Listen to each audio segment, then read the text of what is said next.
Hello everyone, welcome to my YouTube channel.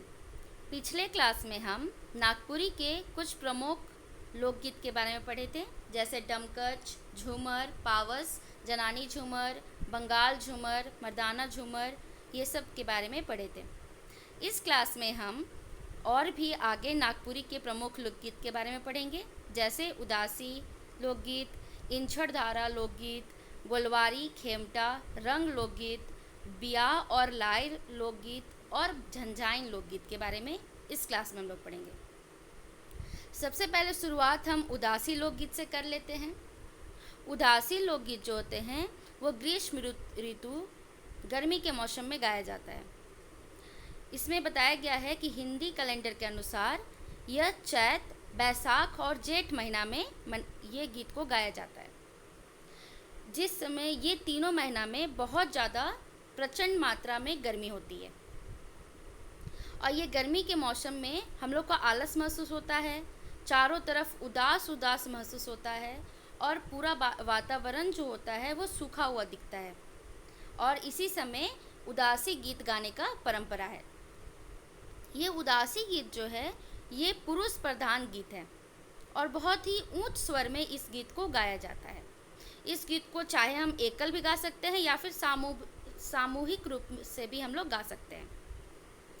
ये उदासी गीत जो है इसमें जो शब्द का प्रयोग होता है वह उदास भरा होता है, व्याकुलता भरा होता है, विरह भरा हुआ होता है और दुनिया का दुख जो चिंता जो होता है वो इस गीत के द्वारा निकलता है।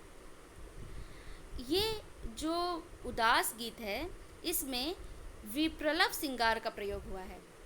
ये श्रृंगार रस क्या होता है तो हम लोग हिंदी व्याकरण में पढ़े हैं कि जैसे महिलाएं जो हैं उनके सौंदर्य के लिए श्रृंगार का प्रयोग किया जाता है, उसी प्रकार शब्द के श्रृंगार के लिए भी श्रृंगार रस का प्रयोग किया जाता है। तो इसमें उदास गीत का जो शब्द होता है प्रयोग उसमें श्रृंगार उसमें दिखाने के लिए, सौंदर्य बढ़ाने के लिए वहाँ पे विप्रलभ श्रृंगार का प्रयोग किया जाता है। विप्रलभ श्रृंगार को वियोग श्रृंगार भी कहा जाता है, मतलब जिसमें बिछड़ने का, दुख का भाव हो उसको विप्रलभ श्रृंगार कहते हैं। उदास जो गीत होता है उसमें शांत रस का भी प्रयोग होता है। शांत रस मतलब वैराग या फिर उदासीता का जो भाव हो, यहाँ पे उदासी का भाव हो, उसी को शांत रस कहते हैं। उदासी गीत जो होता है इसमें गीत ज़्यादा प्रधानता होता है, नृत्य बहुत कम दिखाई देते हैं। और कहीं कहीं ये गीत जो होता है उदासी गीत, ये बिना ताल का भी गाया जाता है, क्योंकि ये उदासी गीत है। इसमें ज़्यादा नाच गान बजान नहीं होता है, ये बिना ताल का भी कहीं कहीं गाया जाता है। इसमें कोई भी चंचलता भी नहीं दिखाई देती है। और ये ग्रीष्म ऋतु जो शुरू होता है उस समय ये उदासी गीत शुरू होता है। और जब पावस का पहला फहार मतलब सबसे पहला जो बारिश होती है उस समय तक ये गाया जाता है। मतलब गर्मी में ये शुरुआत होता है और बरसात आते आते तक ये गीत ख़त्म हो जाता है। फिर पावस गीत बरसात के मौसम में शुरू हो जाता है गाने के लिए। जैसे कि हम लोग देख सकते हैं ये फ़ोटो से कि जैसे ये खेत खलिहान सूख गए हैं गर्मी के कारण, पानी सूख गया है, चारों तरफ हाहाकार मच जाता है इसमें और मन उदास हो जाता है। इसीलिए जो ग्रामीण क्षेत्र के लोग होते हैं ये उदासी गीत का प्रचलन रखे हैं।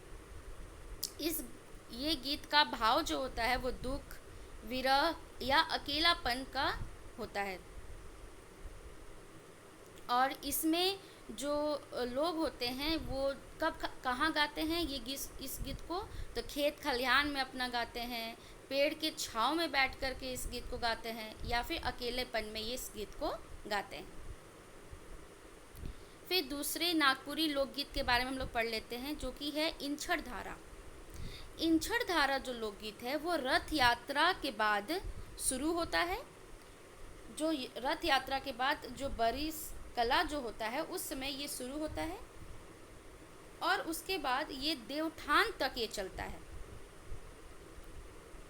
देवठान क्या होता है तो देवठान का मतलब देव उठनी एकादशी भी उसको कहते हैं, जो कार्तिक मास के शुक्ल पक्ष में ये एकादशी को ये मतलब उस समय तक ये गीत को गाया जाता है। ये देवोत्थान एकादशी क्या होता है, तो कुछ पौराणिक कथा में बताया गया है कि भगवान जो विष्णु हैं वो 4 महीने की योग निद्रा से जागते हैं इस दिन, इसीलिए उस दिन देवोत्थान एकादशी या देव उठनी एकादशी मनाया जाता है।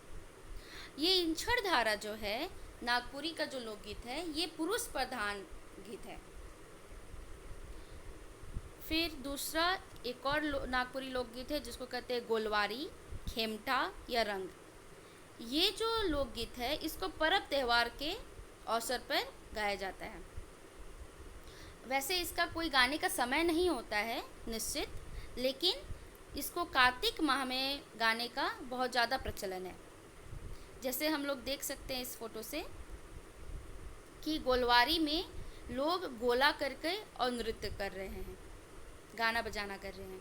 फिर खेमटा में क्या होता है, तो इसमें लोग जो हैं उच्च स्वर में गीत गाते हैं और नृत्य करते हैं। और फिर है रंग जो है वो होली में इस गीत को गाया जाता है। फिर हम लोग एक और लोकगीत देख लेते हैं नागपुरी का जिसका नाम है बियाह और लाइर। ये बियाह और लाइर जैसे कि हम नाम से देख सकते हैं कि इसको कब गाया जाता होगा, तो बियाह और शादी के मौके पे इस गीत को गाया जाता है। जैसे बियाह में क्या होता है, अलग अलग समय पे अलग अलग नेग का होता है प्रचलन, और ये नेग के ही अवसर में अलग अलग किस्म के गीत को गाया जाता है।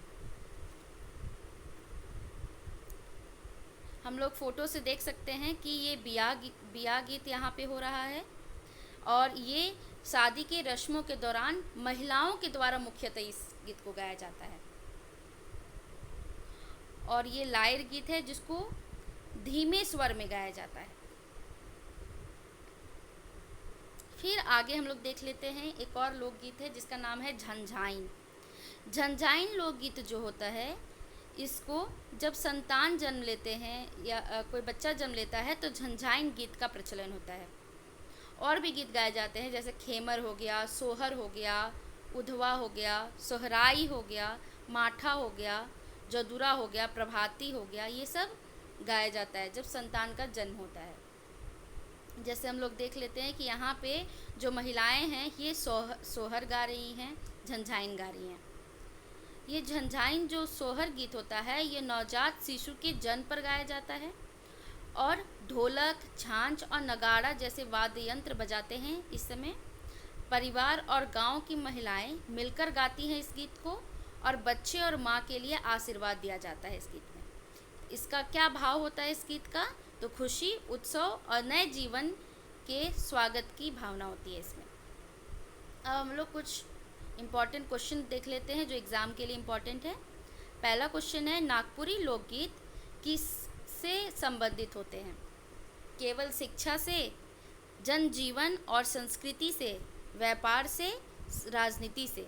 तो नागपुरी लोकगीत जो है वो जनजीवन और संस्कृति से संबंधित होता है, क्योंकि लोकगीत जो है वो संस्कृति का ही भाग है और जनजीवन से जुड़ा हुआ होता है लोकगीत। अगला क्वेश्चन है, उदासी लोकगीत किस भावना को व्यक्त करता है? तो उदासी गीत जो होता है खुशी का, प्रेम का, दुख और विरह का या वीरता का? तो उदासी नाम से ही हम लोग देखते हैं कि यह दुख और विरह का भावना को व्यक्त करता है। अगला क्वेश्चन है, बियाह गीत किस अवसर पर गाया जाता है? तो नाम से ही जान सकते हैं कि बियाह गीत विवाह के ही अवसर पर गाया जाता होगा। अगला क्वेश्चन है, नागपुरी लोकगीत मुख्य रूप से किस क्षेत्र में प्रचलित है? शहरी क्षेत्र में, ग्रामीण क्षेत्र में, विदेशी क्षेत्र में, समुद्री क्षेत्र में? तो नागपुरी लोकगीत जो है वो मुख्यतः ग्रामीण क्षेत्र में प्रचलित है, क्योंकि गांव के जो महिलाएं होते हैं, पुरुष होते हैं, वो नागपुरी लोकगीत को गाते हैं और वहीं पे ज़्यादा प्रचलन है और पीढ़ी दर पीढ़ी वो आगे बढ़ते जा रहा है। अगला क्वेश्चन है, नागपुरी लोकगीतों का प्रमुख विषय क्या होता है? युद्ध या राजनीति, प्रेम, प्रकृति और ग्रामीण जीवन, विज्ञान और तकनीक, व्यापार? तो नागपुरी लोकगीत का प्रमुख विषय जो होता है वो प्रेम, प्रकृति और ग्रामीण जीवन पर होता है, क्योंकि इसी विषय में उस गीत को गाया जाता है, इसी से जुड़ा हुआ है। अगला क्वेश्चन है, नागपुरी लोकगीत किस अवसर पर अधिक गाए जाते हैं? केवल स्कूल में, त्योहार और सामाजिक कार्यक्रमों में, केवल फिल्म में, केवल खेल में? तो जैसे कि हम लोग पहले देख चुके हैं कि नागपुरी लोकगीत जो है उसको जो 3 भाग में बांटा गया था, जो कि त्यौहार के आधार पर था, कुछ गीत सामाजिक कार्यक्रमों के आधार पर था, कुछ गीत मौसम ऋतु के आधार पर था। तो नागपुरी लोकगीत जो है अधिकतर किस अवसर पर गाए जाते हैं? तो त्यौहार और सामाजिक कार्यक्रमों के आधार पर गाया जाता है। अगला क्वेश्चन है, नागपुरी लोकगीत किस भाषा में गाए जाते हैं? हिंदी, अंग्रेजी, नागपुरी, संस्कृत? तो नागपुरी लोकगीत नागपुरी भाषा में गाए जाते हैं। इस सीरीज़ को और आगे बढ़ाने के लिए और वीडियो और डालने के लिए, मोटिवेट करने के लिए इस चैनल को ज़्यादा से ज़्यादा लाइक कीजिए, सब्सक्राइब कीजिए और शेयर कीजिए। जय जोहार, जय झारखंड।